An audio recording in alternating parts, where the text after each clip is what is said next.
¿Qué pasó?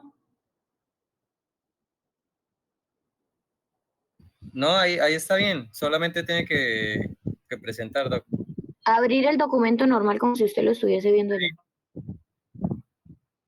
Ya estamos.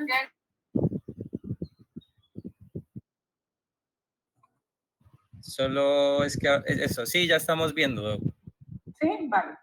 Solo es ponerlo en modo presentación y ya. Ya se ve perfecto. Bueno, este tema es súper importante porque es un tema de consulta, es una causa de consulta muy frecuente que ustedes van a ver cuando ya sean médicos generales, incluso el que vaya a ser ginecólogo, es un motivo de consulta muy, pero muy frecuente de nosotras las mujeres hacia los médicos. Este tema y el tema de planificación familiar, ustedes van a estar en una fiesta, en un paseo, en donde sea, y no hay quien se le acerque a uno y le pregunte, oiga, ¿qué será que tengo un flujito? Oiga, ¿qué será?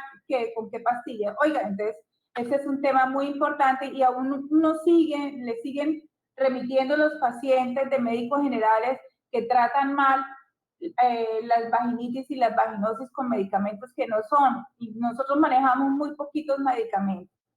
Eso es para mostrarles que la vagina, es para mostrarles todo el gráfico del aparato reproductor femenino y para mostrarles que la vagina es un conducto fibromuscular elástico. Esta elasticidad permite que la vagina sea un espacio virtual y no real, y que solamente se vuelva real en el momento del coito o en el momento del examen ginecológico o en el momento del parto. Esta cualidad de la vagina de ser elástica y hace parte de los órganos genitales internos de la mujer, es decir, la mujer va a tener genitales externos que va a estar constituido por la vulva, clítoris, los labios mayores, menores, etcétera, y por los genitales internos, que es la vagina, que se limita en la parte superior con el útero, que va a ser continuidad de la vagina, de las trompas y los ovarios, a diferencia de los hombres, casi todo es que el aparato reproductor es externo. Es un órgano muy irrigado por las ramas vesicovaginales y cervicovaginales de la arteria uterina. Esta es la arteria uterina, entonces las ramas vesicovaginales, las que van tanto a la vagina como a la vejiga, y de la rama de la arteria, que son ramas de la uterina, y también ramas de la hipogástrica directamente. Se dice que la vagina es la que va a poner en comunicación el útero con la vulva, tiene una medida de más o menos 8 a 12 centímetros, se va a dirigir de arriba hacia abajo y de atrás hacia adelante, formando más o menos un ángulo de 90 grados. Aquí están los límites, aquí vemos el canal vaginal, los labios de la vulva, y se limita en la parte superior con el útero, en la parte anterior con la vejiga y en la parte posterior con el recto. Por eso es que yo les digo, en el trabajo de parto, cuando hacemos la episiorrafia o corregimos algún desgarro, que siempre estén mirando dónde entra la aguja y dónde la sale, porque podemos estar cogiendo mucosa vaginal, y si el punto va muy profundo, pues podemos estar cogiendo recto, o en la parte delantera, cuando hay desgarros anteriores, podemos estar cogiendo la uretra, y que la paciente llegue posterior al parto con una fístula rectovaginal o con una fístula vesicovaginal. Se van a distinguir varias caras, una cara anterior, una cara posterior, dos caras laterales o bordes, y una extremidad inferior y una extremidad superior. En las caras anterior y posterior van a haber unos engrosamientos, que son las columnas vaginales, y en la extremidad superior, miren acá, este es el cuellito del útero, miren los repliegues de mucosa, y este es el canal endocervical. La pared vaginal, todo eso, porque estoy hablando de eso, porque definitivamente esto va a intervenir en todo lo que es el mantenimiento del pH vaginal, y todo lo que ustedes se van a dar cuenta durante el trayecto de la charla, que todo lo que altere el pH vaginal, por consiguiente, va a hacer que haya una mayor probabilidad de tener infecciones vaginales. Entonces, la capa externa tiene 3 capas, la pared vaginal, por una capa media, que son las fibras musculares, ¿sí? Capa interna de haces circulares y capa externa de haces longitudinales, una capa interna que es la mucosa, y esta mucosa va a estar constituida por un epitelio plano estratificado que no va a tener glándulas, y que en la fase proliferativa va a producir glucógeno, y por la lámina propia, que está constituida por tejido laxo conjuntivo. La cantidad de glucógeno durante la fase proliferativa es lo que va a hacer que se pone un pH, un ácido láctico, y por lo tanto este ácido láctico es el que hace que la vagina tenga un pH ácido, a diferencia del semen, que es un pH alcalino. El pH normal de la vagina es un pH ácido, y cuando se disminuye el grosor de este epitelio plano estratificado, hace que haya menos células, como produce en la fase secretora, y disminuye el grosor, por lo tanto la cantidad de glucógeno va a ser menor, y por lo tanto la cantidad de ácido láctico va a ser menor. Concluyendo con esto, que podemos concluir que el pH de la vagina va a variar dependiendo en el día del ciclo menstrual que se encuentre la mujer. Y la túnica adventicia, que es el tejido conectivo laxo, que es el que va a contener el gran plexo venoso. Con eso decimos que la vagina es un ecosistema dinámico, es decir, que va a estar cambiando no solamente durante los días del ciclo menstrual, sino también durante la fase de que vive la mujer, es decir, cambios a largo plazo, desde el nacimiento, pubertad, menarquia o menopausia. Entonces, la microbiota vaginal, acordémonos que la vagina no es un órgano estéril como el ojo. Yo les digo a mis pacientes, en la vagina hay unas bacterias y hay unos microorganismos que viven ahí, y que el propósito de estos microorganismos es proteger contra los microorganismos patógenos y que ya van a causar enfermedad. Para eso tiene que haber un equilibrio entre todo este ecosistema, y cualquier cosa que altere este ecosistema, pues ahí es donde se van a ver las vaginitis, los flujos, las leucorreas, las vaginosis, etc.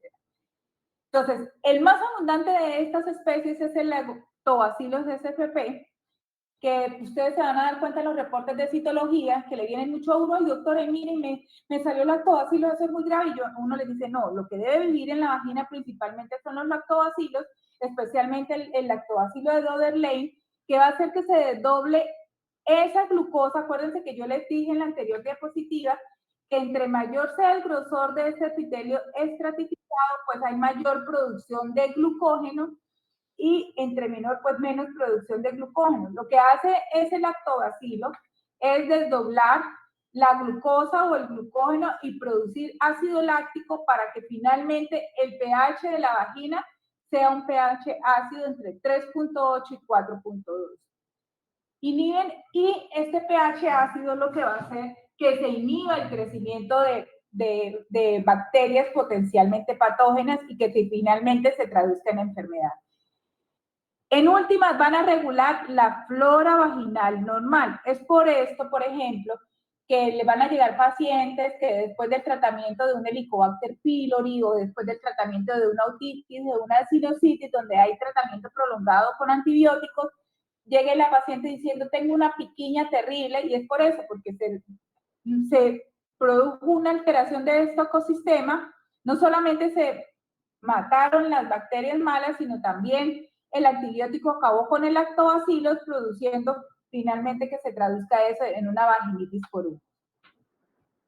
Flujo vaginal. Recuerden que ya les decía que la vagina no es un órgano ni estéril ni es un órgano seco. La vagina, mientras estemos en etapa reproductiva, es un órgano húmedo. O sea, no puede pretender uno que no haya ninguna secreción dentro del canal vaginal, pero ¿qué muestras nos dan a nosotros que esta secreción sea una secreción no infecciosa?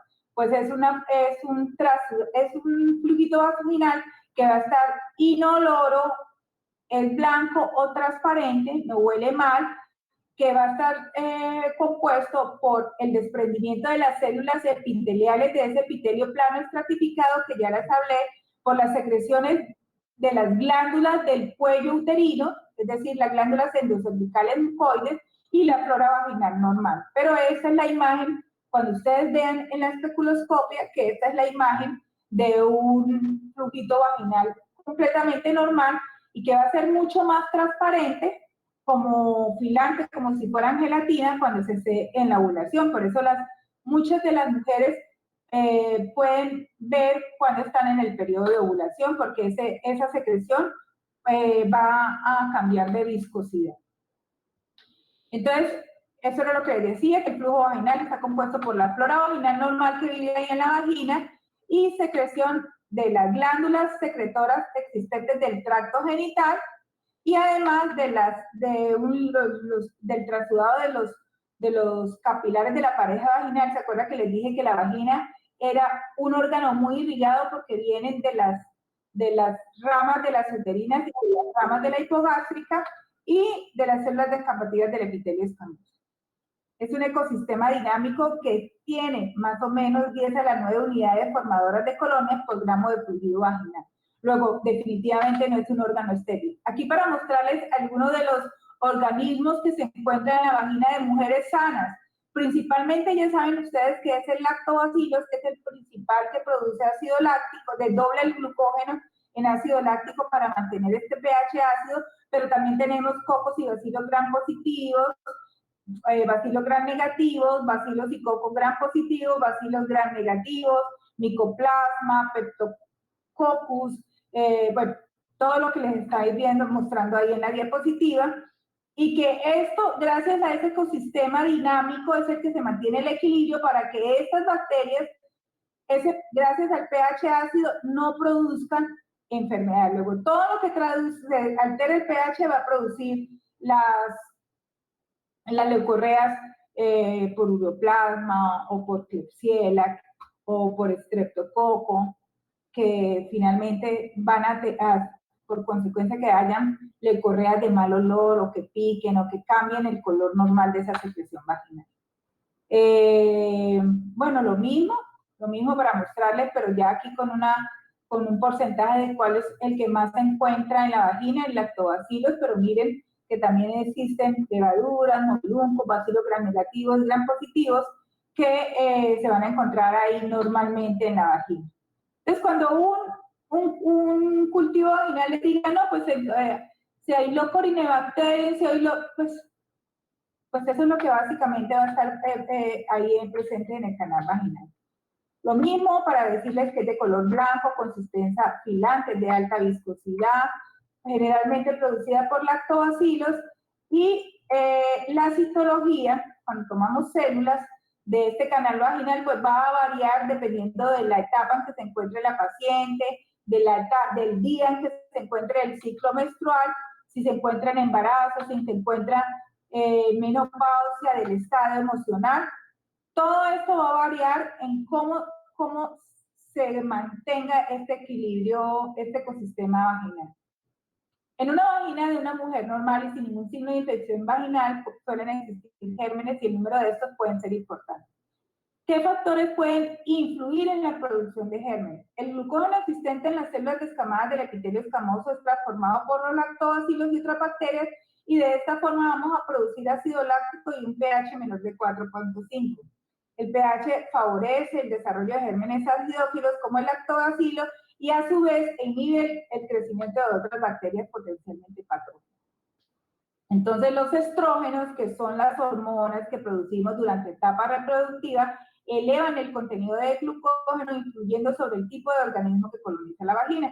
En mujeres con función ovárica activa, es decir, en mujeres que nos encontramos en etapa reproductiva, pues lo que van a predominar son lactobacilos, pero en las pacientes cuya producción de estrógenos está disminuida, es decir, en pacientes postmenopáusicas, porque ya no producen estrógenos, pues estas bacterias lo que más va a crecer no son los lactobacilos, sino otro tipo de bacterias anaerobias que tienen bajos niveles de estrógeno y poco lactobacilos. Es por eso que la paciente menopáusica le dice a uno, doctora, es que yo antes no sufría de flujo, pero ahora me sale un flujito amarillo, que ese flujito yo antes no lo tenía. O doctora, yo siento que el olor de mi vagina cambió y me da pena si me van a sentir un olor de la vagina diferente, ¿será que tengo? Es por eso, porque se disminuyó el flujo de estrógenos y con ello se disminuyeron los lactobacilos y lo que van a predominar es otro tipo de bacterias.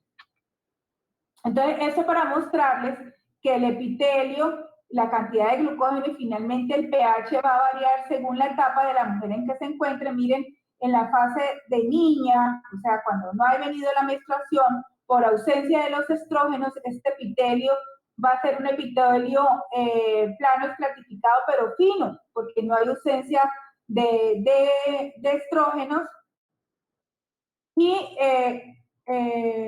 por lo tanto va a hacer que tenga un pH más que todo alcalino.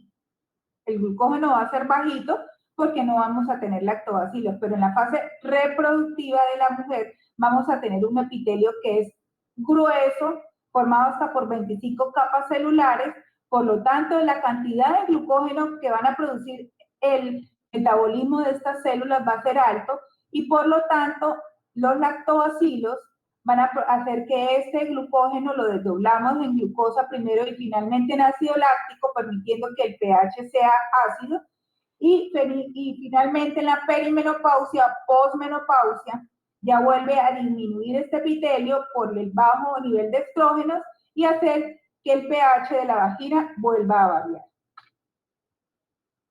Bueno, aquí no metí etapas de la vida de la mujer, pero acuérdense, por eso es que el embarazo es una etapa de la mujer que también le van a referir que ahora sufren de flujos vaginales o de vaginitis a repetición, porque este epitelio, al no haber estrógenos, acuérdense que durante el embarazo lo que predominan son los progestágenos, no los estrógenos.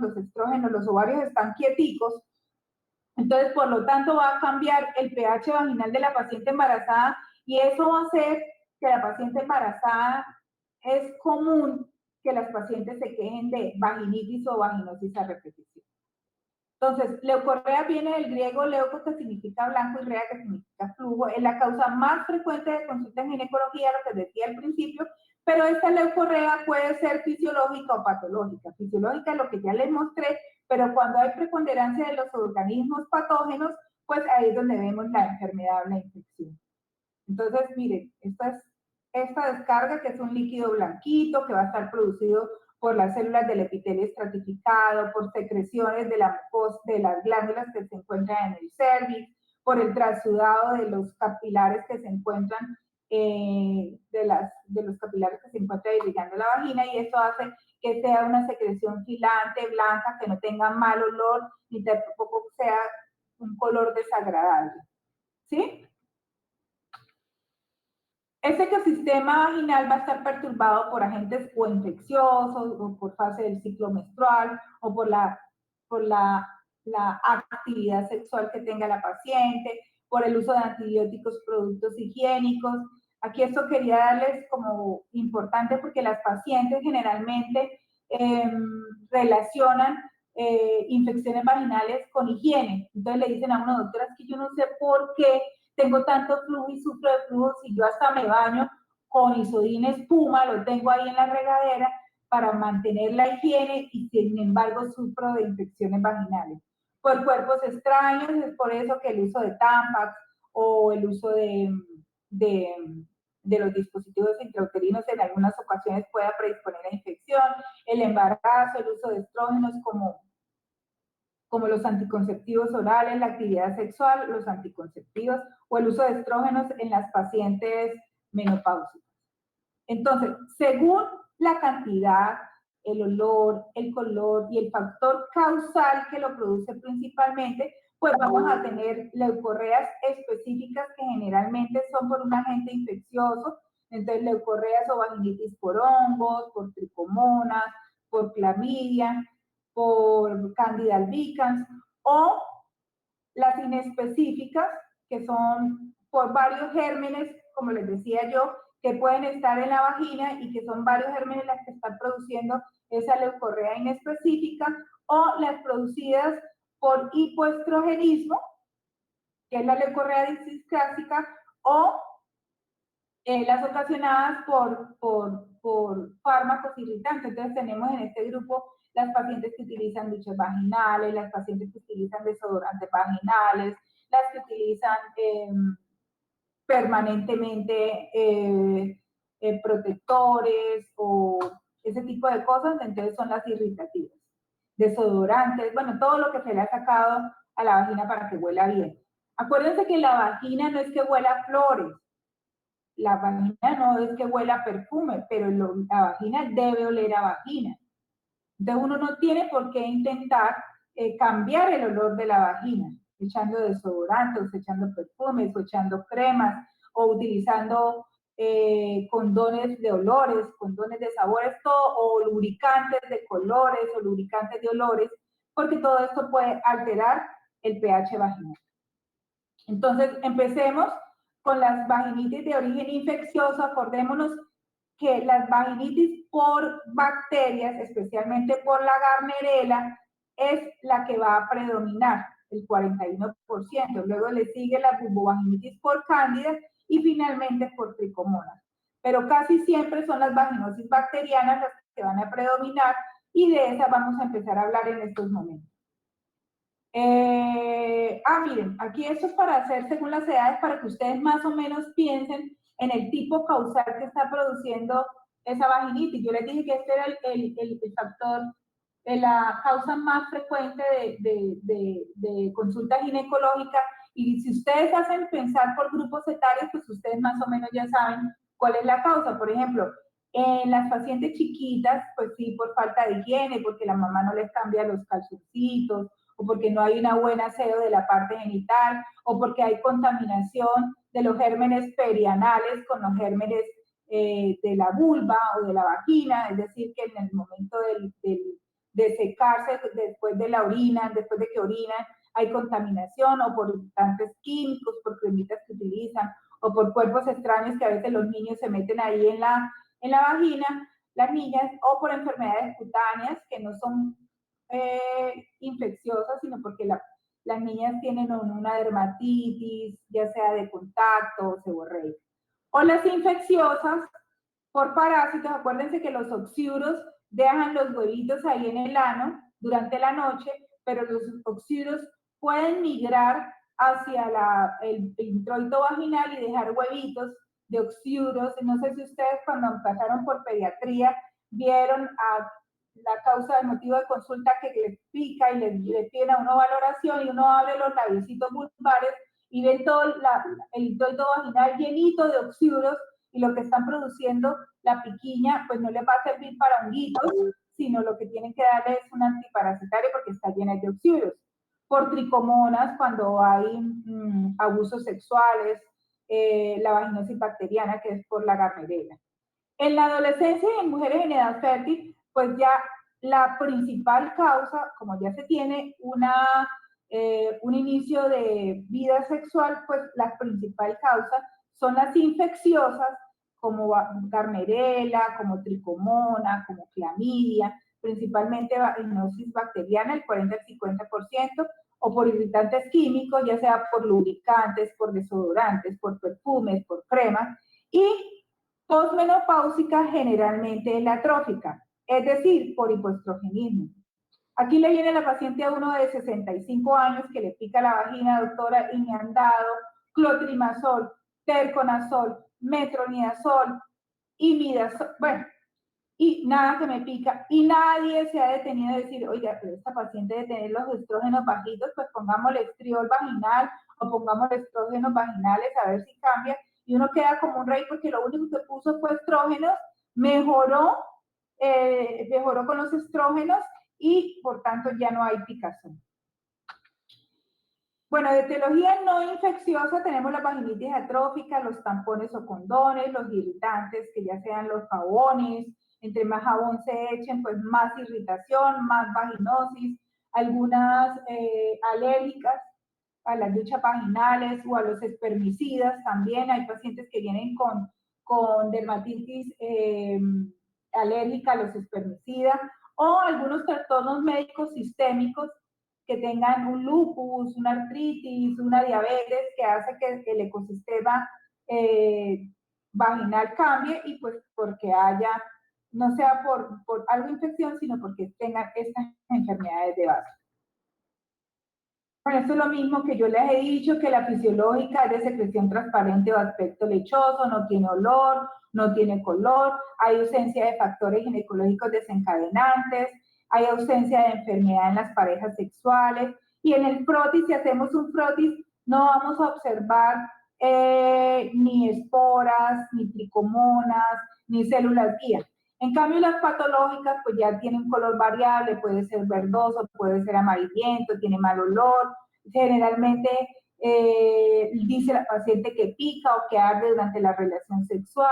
En algunas ocasiones el hombre está contaminadito, entonces le dicen a uno de las pacientes, mi esposo, mi novio, le salen pepitas y también le rasca el glande, o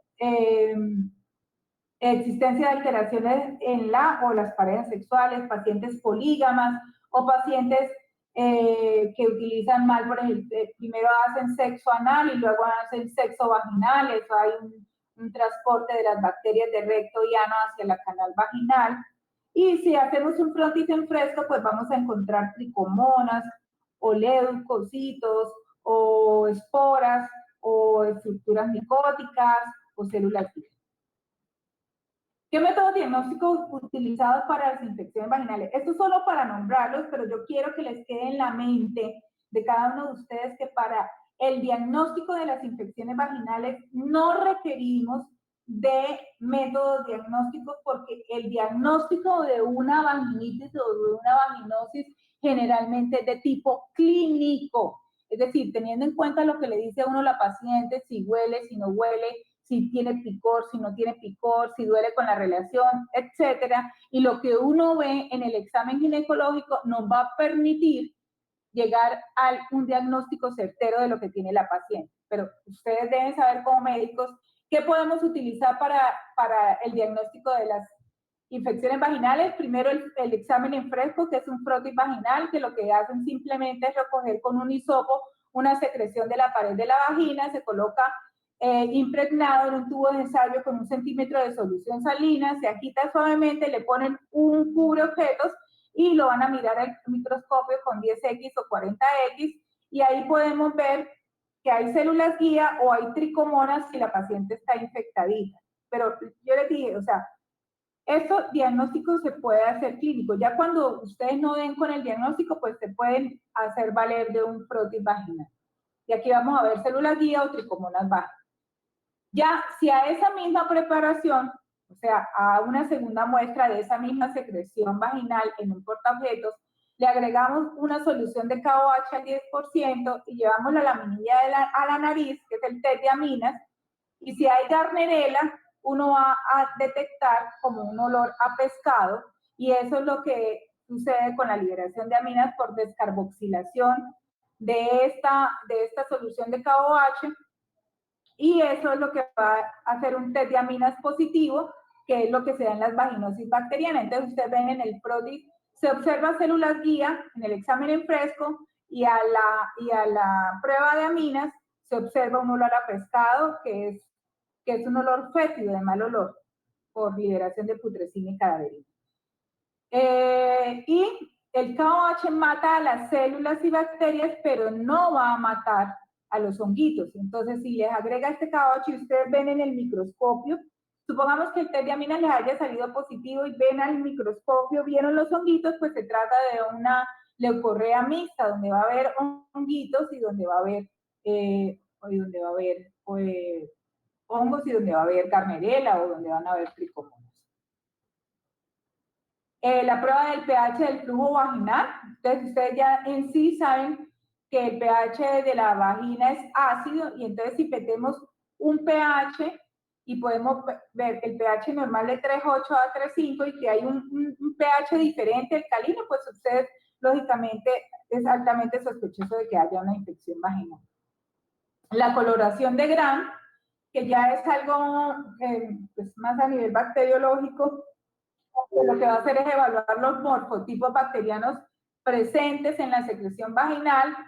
Es considerada la prueba de oro, dado que esta metodología demostró mayor sensibilidad y especificidad que los criterios de Wechsler, eran los anteriormente expuestos, y criterio normativo para interpretar la coloración de Gram, asignando un puntaje de 1 a 10, teniendo en cuenta la presencia y cantidad de 4 morfotipos: bacilos Gram positivos, compatibles con los lactobacilos, o bacilos Gram variables negativos, compatibles con Gardnerella o Prevotella, y bacilos Gram negativos curvos, compatibles con Movirunco. Entonces, bueno, doctora, ¿qué es eso? bueno, lo considera puntaje normal de 0 a 3, una flora intermedia de 4 a 6, que es sugestiva vaginosis bacteriana, y de 7 a 10, obviamente ya es una secreción francamente patológica. Entonces, miren, eso es lo que van a ver. Por ejemplo, si ven los rectos o ven los curvos, miren que aquí ven más curvos, y por eso uno le va dando los morfotipos en coloración de Gram, 0, 1, 2, 3, 4. Si vemos bacilos rectos que son compatibles con los lactobacilos, entonces si vemos mayor de 30 lactobacilos, pues va a tener una valoración numérica de 0, o si vemos de 5 a 30, o si vemos de 1 a 4, 2. Ya por debajo, pues va a dar mayor numeración, y así van sacando ustedes la numeración. Si ven cocobacilos variables tipo anaerobios con Gardnerella, van dándole mayor numeración, mayor que puntaje, lo mismo acá. Y eso es lo que se ve en la placa después de que le hicimos la prueba. Bueno, el cultivo vaginal lo vamos a utilizar, por ejemplo, en aquellas pacientes con infecciones, con vaginitis a repetición, que uno dé tratamiento, y la paciente recurre, como para saber qué tipo de cándida es. Por eso yo puse que ese es el estándar de oro para vaginitis. Vaginitis es infección por hongos, más no para vaginosis bacteriana, sino para vaginitis recurrente. Entonces, ya teniendo en cuenta esos criterios, ustedes van a entender ya mejor la charla, y lo primero que vamos a hablar es de vaginosis bacteriana, que como les dije en la diapositiva anterior, el 41% de las vaginosis son por vaginosis bacteriana, es decir,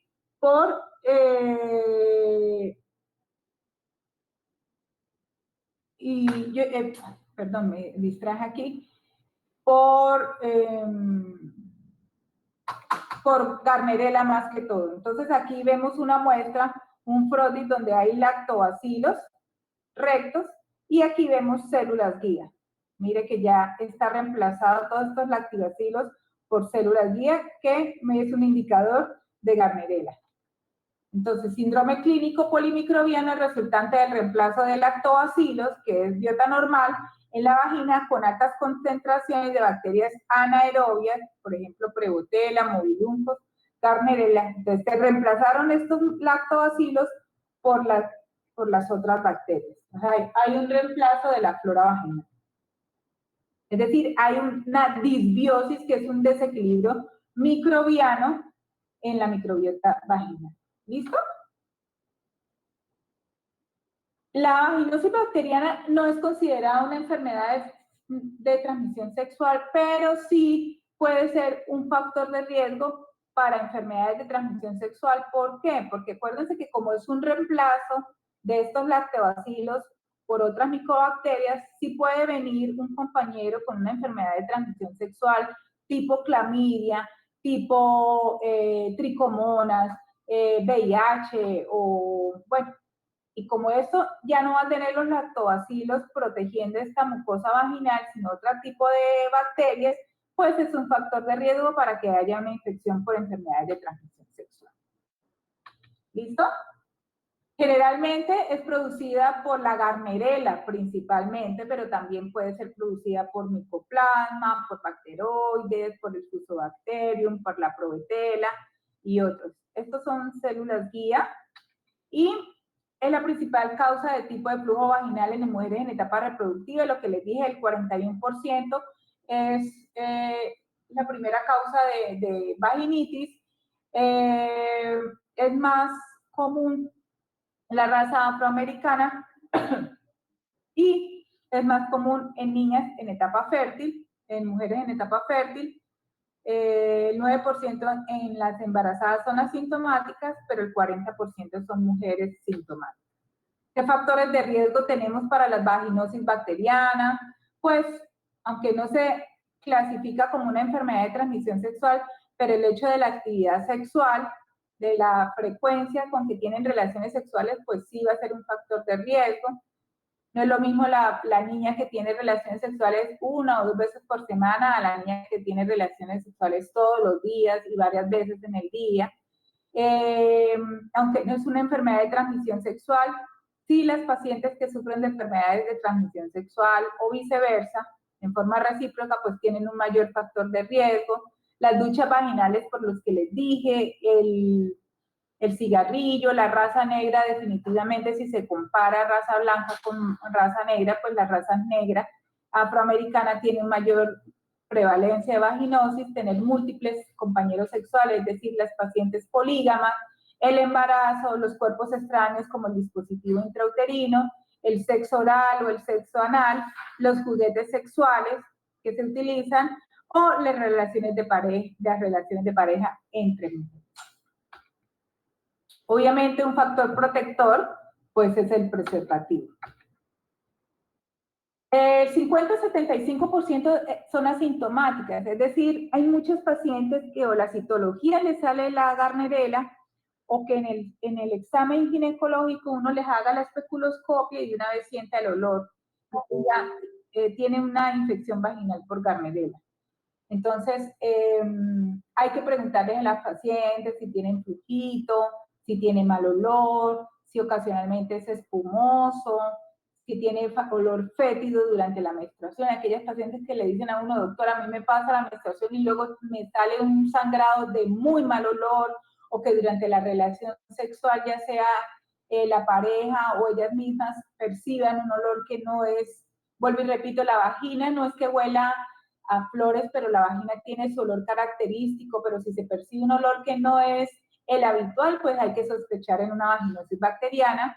Y cuando nosotros hacemos el examen ginecológico, no hay signos de inflamación, no hay lesiones de rascado ni fisuras, es decir, las pacientes que tienen vaginosis por Gardnerella o por Baumiluncus o por Provetela no tienen picazón en la vagina, no les arde durante la relación sexual. Ellas se van a quejar del flujo amarillento y del mal olor que se percibe. El flujo puede ser incluso escaso, ¿sí? Por eso es que ellas, en la mayoría de las pacientes, sean asintomáticas, pero lo que predomina en una vaginosis bacteriana es el olor. Entonces, por ejemplo, aquí tenemos el diagnóstico, como yo les dije, el diagnóstico es clínico y si van a tomar un frotis vaginal, pues vamos a tener los criterios de Hansel, que es un flujo homogéneo, sin grumos, no hay adherencia a las paredes vaginales como si lo hay en las vaginitis por hongos, van a haber presencia de células guía en el frotis vaginal. Las células guía son células descamadas del epitelio que van a estar cubiertas por bacterias. Miren, estas son las células guía. Esta es una célula del epitelio y aquí tenemos las células guía que van a estar llenitas, están cubiertas por bacterias. Y estas son las bacterias, el pH va a ser mayor de 4.5 y el test de aminas es positivo, es decir, el olor a pescado. Los lactobacilos previenen el crecimiento excesivo de los anaerobios en la microbiota vaginal. La pérdida de estos lactobacilos hace que se disminuya el pH vaginal y por lo tanto haya el crecimiento excesivo de anaerobios. Lo que les dije al inicio, la fisiopatología es que hay un reemplazo de estos lactobacilos por células anaerobias, o sea, no productoras de oxígeno, como los lactobacilos, y estos anaerobios van a producir enzimas carboxilasas proteolíticas que descomponen los péptidos vaginales en aminas volátiles malolientes.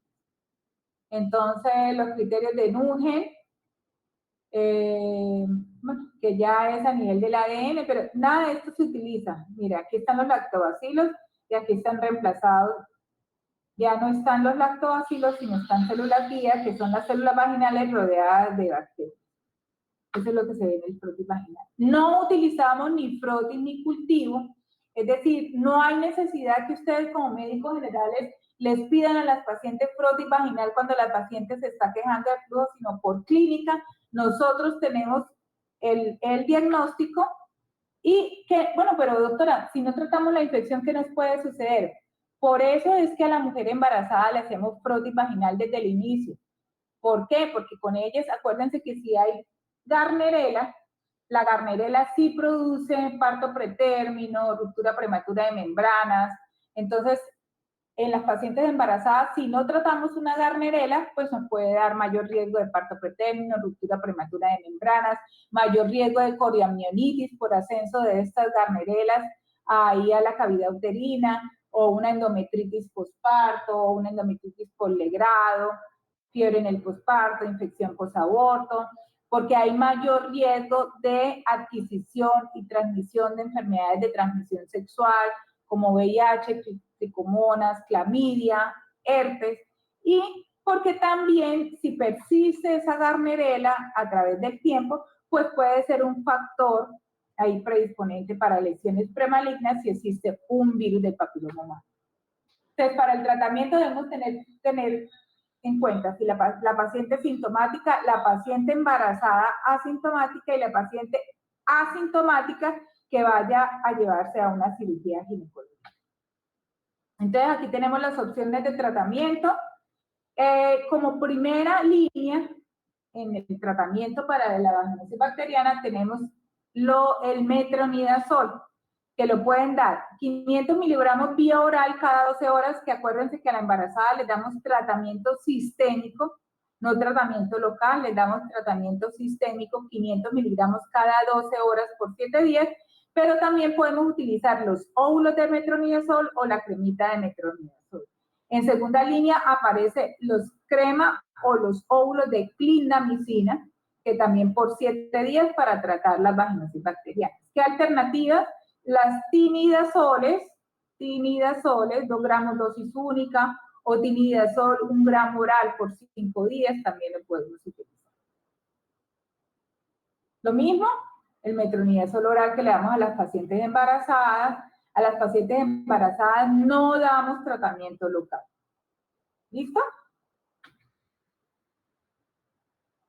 Este es el tratamiento según el protocolo del Ministerio de Salud. Aquí dice que dar 2 gramos vía oral dosis única de tinidazol o de fexnidazol, 2 gramos dosis única de fexnidazol. Por eso es que algunos productos como el Flucifen, como el Ginflude, bueno, varios productos tienen 2 gramos.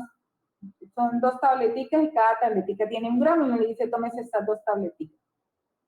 Acuérdense que si vamos a utilizar tratamiento sistémico, es decir, oral, no pueden utilizar, tienen que decirles ustedes a las pacientes que no pueden tomar bebidas alcohólicas después del 24 horas del metronidazol y después de 72 horas con el timidazol. La tasa de curación al mes es una tasa bastante alta. No se recomienda, no hay necesidad de utilizar al mismo tiempo tratamiento oral a tratamiento vaginal. La eficacia del metronidazol y la clindamicina es similar, aunque la clindamicina tiene un mayor costo. Acuérdense que para el tratamiento oral, pues hay mayores efectos secundarios. Acuérdense que el metronidazol oral causa náuseas, causa sabor metálico en la boca, causa mareo, las pone a que den metronidazol o óvulos de clindamicina. No se han encontrado pruebas suficientes o evidentes a favor de los probióticos, pero en algunas ocasiones en aquellas pacientes que están politratadas, que vienen de un médico y de otro, ustedes a veces ponen un poquito de lactobacilos vaginales y de probióticos y hacen como que vuelva a haber equilibrio en esta flora vaginal y que ya el índice de recurrencias o de repetición de estas infecciones sea menor. En la paciente asintomática no damos tratamiento porque el sistema inmunológico es capaz de dar una mejoría espontánea. Las vaginitis por cándida son las que se asocian a tratamientos antibióticos largos, que yo les decía, pacientes que han sido tratados para sinusitis, para otitis. Y la pareja, miren, escuchen esto, solamente tratamos a la pareja cuando la paciente es sintomática o en aquellas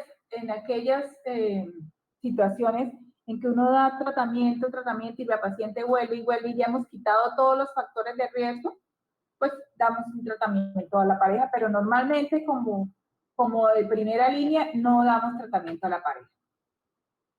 Hay recurrencia al 30% a los 3 meses o a los 50% a los 12 meses.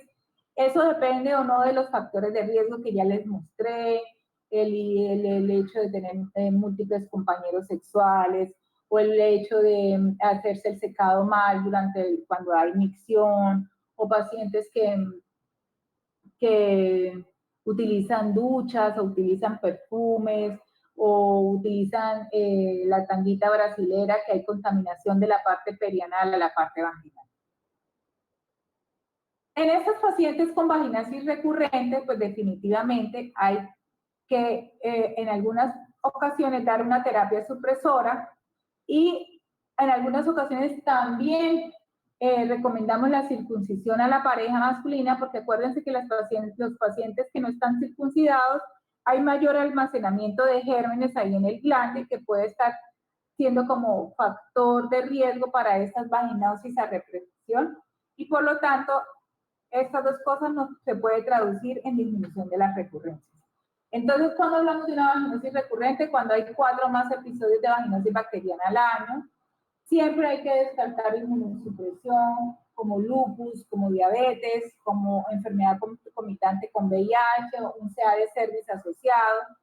Y estas vaginosis recurrentes las podemos tratar con metronidazol o tinidazol 2 veces por semana de 4 a 6 meses, o con cremitas de metronidazol más fluconazol mensual de 4 a 6 meses. En las mujeres embarazadas, como ya les dije, debe recibir tratamiento sistémico. La clindamicina generalmente no la damos en pacientes embarazadas, a no ser que ya hemos dado metronidazol y no haya mejoría. ¿Ok? Y durante la lactancia evitamos el uso de clindamicina porque afecta la flora gastrointestinal del bebé. Siempre utilizamos clindamicina a nivel vaginal, y el timidazol o el fimidazol se recomienda interrumpir la lactancia durante hasta 3 días después del tratamiento. Entonces uno le dice a las pacientes, recojan, que se ordeñen y recojan, guarden.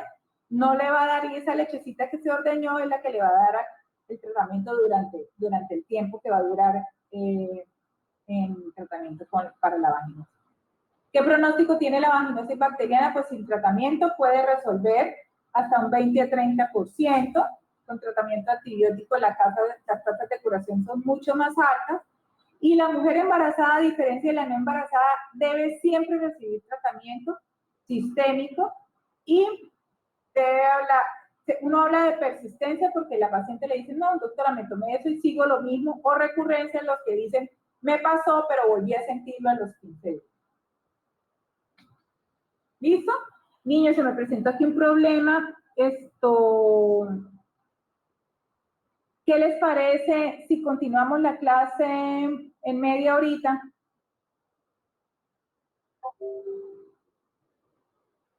¿Aló? Hola.